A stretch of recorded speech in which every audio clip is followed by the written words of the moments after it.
Salut à tous, je vous donne mon avis là sur ces deux Rapha Origin que j'ai dans les mains. Donc là je viens de faire une vidéo où je montre comment je les règle, donc pour un joueur qui fait de la compétition, comment je les égalise en termes de répartition des masses. Maintenant je vais donner mon avis sur ce cadre là que j'ai pu essayer à plusieurs reprises et vous dire pour qui je le recommande, s'il est recommandable. Je vais pas tourner autour du pot, c'est un super cadre, très stable, voilà, avec une rigidité assez élevée, mais malgré tout le feeling est feutré. C'est pas rigide comme une pure drive dans le sens où on a l'impression que ça nous attaque directement les tendons. Non, là c'est plus doux, c'est stable et rigide dans le bon sens du terme. C'est costaud quoi. L'inertie, donc théoriquement elle est autour des 370 cordées. En pratique, l'une de ces raquettes arrive à 350 et l'autre à 362. Et au final, le joueur voulait absolument 370, donc j'ai mis du plomb quoi, ouais, vous devriez le voir. Mais au final, ça en fait un cadre qui est difficile à utiliser, c'est un peu comme les Blade Pro, ce que je disais le dernier coup en commentaire. On me demandait mon avis sur les Blade Pro, j'avais un peu le même discours, c'est que c'est des super cadres, très bonne structure, etc.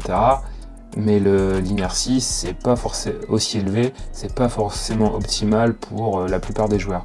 Donc certains joueurs vont adorer parce qu'une grosse inertie c'est quand même intéressant pour développer une qualité de balle très importante, ça donne beaucoup de stabilité, ça devient facile de créer de la lourdeur de balle, etc.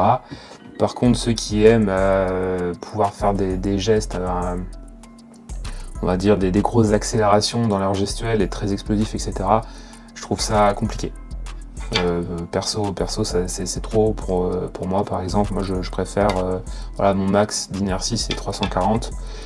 Mais bon, ça c'est propre à chacun et j'ai envie de dire c'est même pas tellement une question de niveau de jeu. Je pense qu'il y a des joueurs relativement débutants, relativement, parce que bon voilà, ça reste une raquette compétition, mais qui pourraient potentiellement bénéficier de ce type de cadre, mais ça sera pas énormément. Et arriver en seconde série avec les vitesses de jeu qui sont très élevées, le côté stabilité ça va être super intéressant. Maintenant quand faut jouer quasiment tout le temps en compensation parce que l'adversaire il charge en face, ça va être compliqué aussi quoi. Mais pourquoi pas. En tout cas le cadre en tant que tel il est top. Maintenant voilà, l'inertie super élevée d'origine, je trouve ça presque dommage parce que ça rend ce cadre difficile à conseiller. Et en fait l'idéal ça serait de faire une version de ce même cadre mais moins lourd en tête de base, et ceux qui veulent augmenter ils rajoutent du plomb.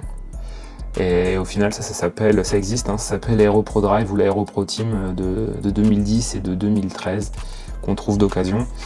Donc ça c'est pour ceux qui seraient contents d'acheter comme ça une raquette sur le marché de l'occasion, mais pour ceux qui voudraient absolument acheter neuf et sortir 300 € par raquette, et qui en plus veulent une inertie assez faible, vous pouvez toujours acheter ces cadres là, et après on peut toujours se débrouiller pour poncer la tête de raquette. En fait on enlève les joncs et on retire la peinture sous le jonc de manière à ce que ça se voit pas trop, et on devrait réussir à retrouver une inertie plus cohérente pour la plupart des joueurs. Voilà, puis plan de cordage, la version resserrée de chez Babolat, ça c'est super intéressant, on le remarque aux deux croisements, alors que là par exemple là, donc comme la 2023 en 300 grammes, mais voilà, donc ça c'est intéressant pour avoir une bonne prédictibilité. La balle va prendre moins de hauteur en fait, si vous voulez, quand vous allez frapper, par exemple avec une pure Aero 2019, là les noirs et jaunes, avec le plan de cordage en 3 croisements, donc plan de cordage ouvert, sur certains types de jeux ça peut vite s'envoler. Là en l'occurrence ça va prendre moins de hauteur. Donc pour certains joueurs ça va être mieux parce que plus prédictible, et je fais partie de ces joueurs. Mais pour d'autres, vous allez manquer de facilité à trouver de la hauteur et de la longueur.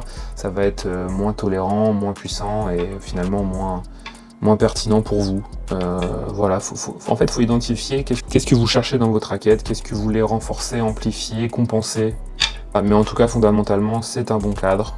Autant la version, la pure Aero 2023, je l'avais critiqué parce que je disais qu'il l'avait rendu trop souple, en tout cas sur les versions que j'avais eues, il l'avait rendu trop souple et instable, on avait l'impression que ça se tordait dans tous les sens.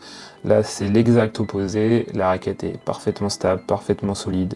Si vous souhaitez nous solliciter pour bénéficier de nos prestations, que ce soit sur les réglages de raquette, comme j'ai fait sur ces deux-là, que ce soit sur du conseil de l'optimisation en fonction de votre jeu, sur de la peinture de raquette, voilà, où on ponce tout et on refait un paint job original, ou bien de la réparation de cadres fissurés, hein. Donc si elles sont cassées, brisées, hop, on peut les réparer. Contactez-nous sur le site ou sur notre compte Instagram. Merci, à bientôt et pensez à vous abonner. Salut!